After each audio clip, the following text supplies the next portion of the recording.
ஓயாத குண்டு மழை.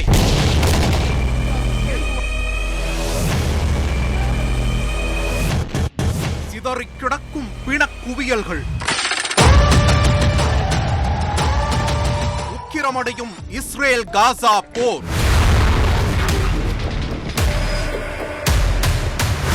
மூன்றாம் உலகப் போரின் முன்னோட்டமா?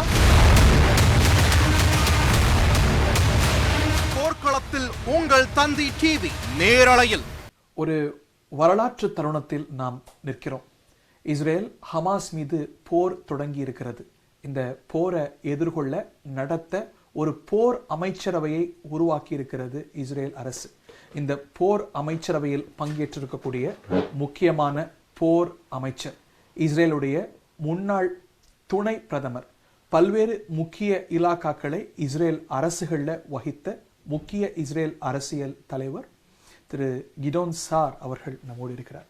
Thank you very much, Minister, for talking to Thanthi TV in midst of this challenging times. Israel is in midst of a historic war, an unprecedented challenge. What are your major aims in this war? It is very clear that the current situation cannot go on.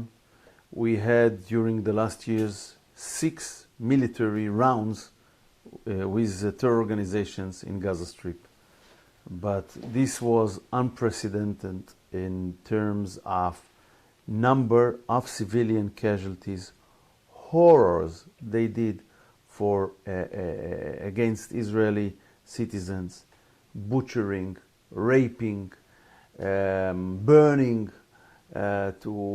from babies to old people like monsters. So it is clear that these Nazi terror organizations, we must destroy all their capabilities, military capabilities, governing capabilities, organizational capabilities, in order to change the situation in Gaza Strip from its roots. Some people are rooting for a half victory, maybe getting your hostages back and announce a ceasefire. Is that an option for Israel? First of all, it's very important to us. We have about 200 hostages. Majority of them are civilians in Gaza Strip. So it is very important for us to do whatever we can do in order that they will come back to their families. But of course it's not enough, because if we will let the situation continue in Gaza Strip with current power in Gaza Strip, they have the ideology of eliminating Israel, and they mean it, and they use Nazi methods, Nazis ideology, and we cannot stand anymore this kind of threat in our southern border. So this is your final war?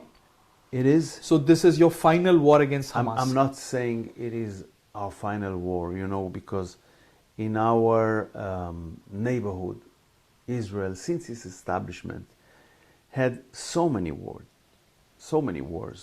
But this is a war. We must have a clear victory. I cannot exclude that in the future we will have other organizations in Gaza Strip. This is one thing, but now it's even not a terror organization. It's more a terror state. From the time we left Gaza Strip 2005 and we evacuated everything, military, all our communities and villages there, including the graves there, everything.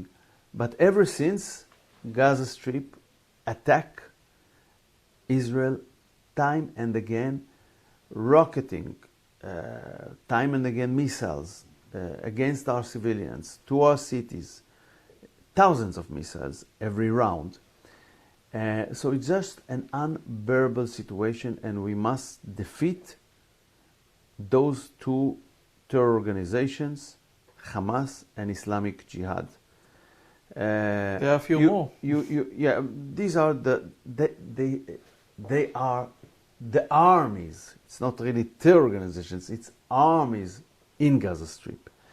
Of course, radical and extremist Islam is not something you cannot eliminate ideology. What do you mean by You clear cannot, victory? I'm specifying, you cannot eliminate ideology. It's a very extreme ideology. It's not only us that face that. A lot of countries face that to an extent level.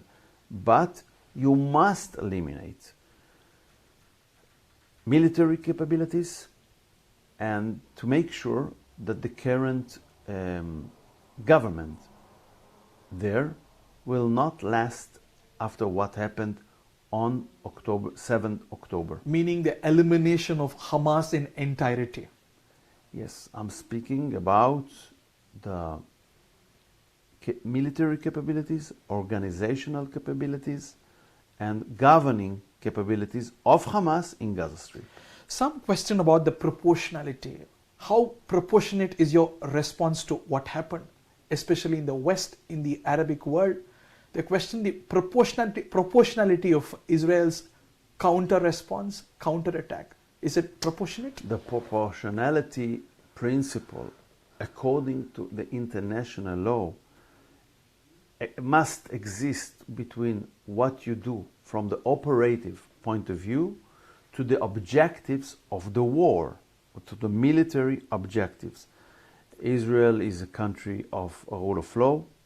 We always conduct our military operations and wars according to the international law, and we'll keep it that way. But what we must understand is while we are doing our utmost to minimize casualties among civilian population in Gaza Strip, those two terror organizations who are fighting against us and against our citizens, and they are targeting our citizens, they also hiding after civilian Palestinian population and causing deliberately casualties among Palestinians population. So they kill both people, and they kill civilians deliberately, and I am sure that we will see it also in the continuation of this war, that they will sacrifice a lot of their civilians, and we will have a very complicated reality to confront, but we will do it according to our principle. We never target civilians. We target the terrorists. Sometimes when you have people who are not involved, they get hurt. This is why we called Palestinian population in the northern part of Gaza Strip to evacuate from their homes to the southern part of the Gaza Strip in order to protect this population. Hamas did the opposite.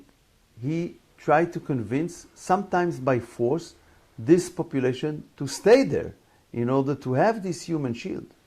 Some call it the second Nakba, displacement of people from their own homes. The Palestinian Authority has called that. Why should they be displaced in their own place? You know, I don't accept the terminology of the first Nakba. Why? Because, as you know, in 1948, Israel was attacked by 7 Arab armies and protected itself with the little power we had, with only 650,000 Jewish residents in this country when we established our country. And what happened with a population that left during the war is due to the war they declare against us. And this is something that happened there with their fault. Right now we are not speaking about anything, but when we are saying evacuate your homes in the northern part of Gaza Strip, This is temporary? in order to protect in order to protect these people, because we don't want them So you have to no be, aims to we take don't, over? we don't want them to be involved in a situation when they will be around the battlefield.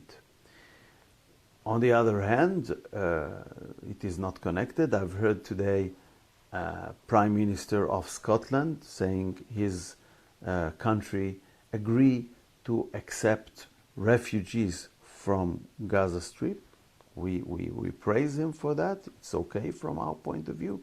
But our steps are taken by the military necessity, which is connected also to our will to protect civilian lives in Gaza Strip. You have no aims to take over or retake over Gaza Strip?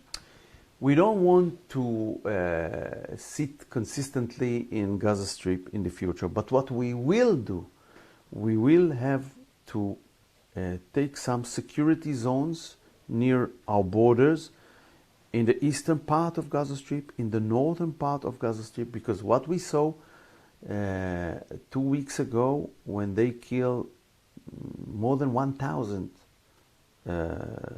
Israelis, when they attacked in our Shabbat, is that they were able to cross a very short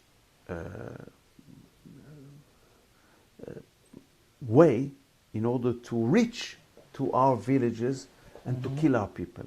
So we must have a buffer zone with mines, other military things that will give the people who left there. And by the way, our people left their homes. All these villages around Gaza Strip, they are not sitting there right now. In order that they will be able to protect, to have a feeling of security and real security, we must change the security situation there. So we will have a buffer zones, but we don't have any intention to renew Israeli settlements in Gaza Strip. We don't have any intention to do that, but we have intention to keep these territorial security zones on the eastern and on the northern part of the Strip. If you're successful, what after Hamas? Who will run the Gaza Strip? Who will feed 2.3 million people? They are not feeding them. They are only making their life miserable. But of course, it's a question we are thinking about. We don't want, we have limitations. As we saw in history, we have limitations with regard to the question who will rule our neighbors. But one thing is clear, they cannot do that. Hamas? Because they cannot do that because it must be a lesson that everyone that starts such an attack against Israel cannot be in power anymore. And it is also the interest of the people in Gaza Strip, and try to compare between the standard of living in Gaza Strip before Hamas took power and after Hamas took power. They only cause poverty, death, hatred, incitement to their people. This place, they had in the past claims that we are occupying Gaza Strip. If we are more than 18 years out of Gaza Strip, it could be a place with good life, and we would cooperate, but they don't care about it, the Hamas. They have this ideology of eliminating Israel. They are connected directly, Hamas and Islamic Jihad, to Iran. Iran is financing these organizations, and for Iran, it's a proxy to fight against Israel without the necessity for them to risk their forces. it was Iran is behind this attack? I will not be surprised if we will reveal that in the future. Anyhow, they were under the attack because they are the one that giving money, ammunition to Islamic Jihad and Hamas. If to what extent it was a big plan of the Iranian Axis, we will find out in the future. But anything that Hezbollah or Hamas or Islamic Jihad is doing, Iran is behind it. Do you suspect that this was aimed at sabotaging the Israel-Saudi peace deal that was in the making? I think it was also connected to that, the timing of the attack. It is clearly that they prepared to do it for a long time. And maybe, or I'm sure they would have done it anyhow, but the timing of the attack was also connected to the developments in the Middle East, including the negotiations for normalization between Israel and Saudis. You must understand that during history, these extreme terror organizations always fought against normalizations between Israel and other Arab countries. Mm-hmm. Are you happy about the level of support you have received from the United States? They have gone to great lengths to establish deterrence in favor of Israel and against your enemies. Are you happy about that level of the support? We are thankful for America, our greatest friend, for its support, not only political support, but also military support. Of course, we will protect ourselves by ourselves. This is the basic ideology of Zionism. Mm-hmm. This is the ideology. We came back to our ancient country after an exile of 2,000 years, and we have the right and the duty to protect ourselves by ourselves. But of course, we have enemies around us and other countries who are supporting them. We are thankful for America, for all its support, for its friendship based on mutual values. The Potters held a meeting with your war cabinet. Did he insist on a ceasefire, or is the United States supportive of your military action? No, United States understand the necessity for our military campaign against Hamas in Gaza Strip. What was important for President Biden was humanitarian issue, but this is of course something else. Conduct your war with this humanitarian efforts. So he did not insist you to stop the war or go for a ceasefire? No. Do you expect them to do in the near future, or are they willing to let you fight your fight against Hamas? Israel is a sovereign state, and we must do our commitment as a government is to protect our people, and we will protect our people. Of course, America is close friend. We consult with America. We explained our views. They explained their views. But at the end of the day, Israel is a sovereign country. So there's no with pressure. With the obligation to protect its people every day, and especially after what happened on October 7th. So there's no pressure from the United States or any Western quarters to stop the war? I don't know, maybe there are pressures from certain country. Not from the US. But not from the United States of America. And anyhow, as I emphasize, we have the obligation to protect our people. Are you happy about the level of support you receive from India? To be frank, I know we have a friendly government in India. But I'm not familiar with everything that happened during the last 13 days because we dealt with totally different things and less with political things. But we know today we have a friendly government in India, and we are not only during this war but usually, and we are thankful for that. And I know that India also confront extremist ideology, so maybe it helps understand what Israel is facing these days. Last few questions. A lot of people in the international community still hold Israel accountable for what happened in the Gaza hospital, the Al-Ahli hospital. You know yourself, it's a lie. It's a lie of the terrorists. We already proved that by photographs with records of Hamas people that it was a Hamas rocket or Islamic Jihad rocket that did it. By the way, it's not something unique.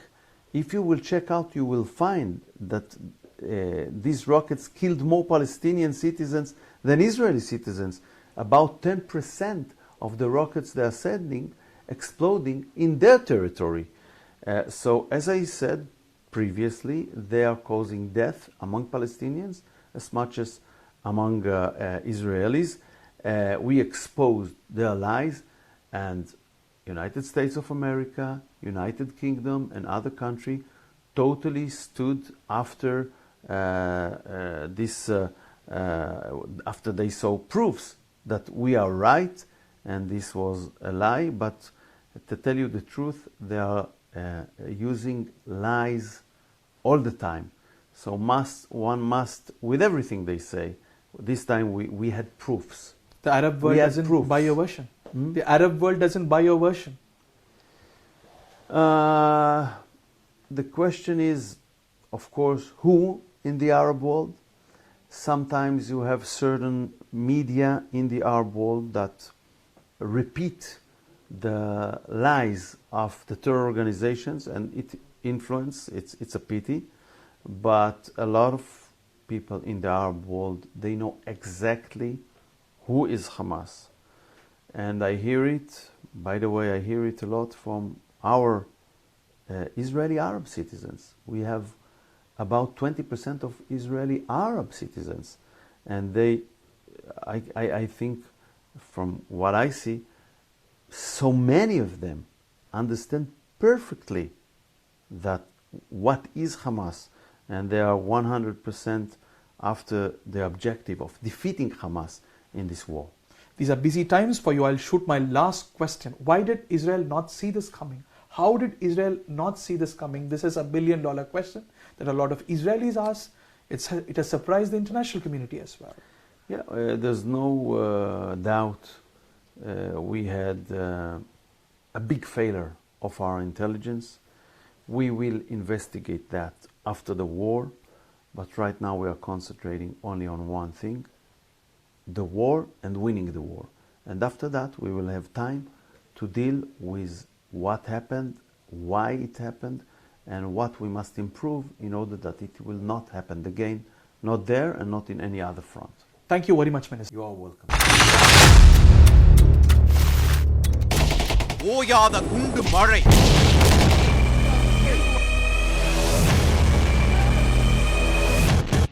சிதறிக் கிடக்கும் பிணக்குவியல்கள், உக்கிரமடையும் Israel Gaza போர்,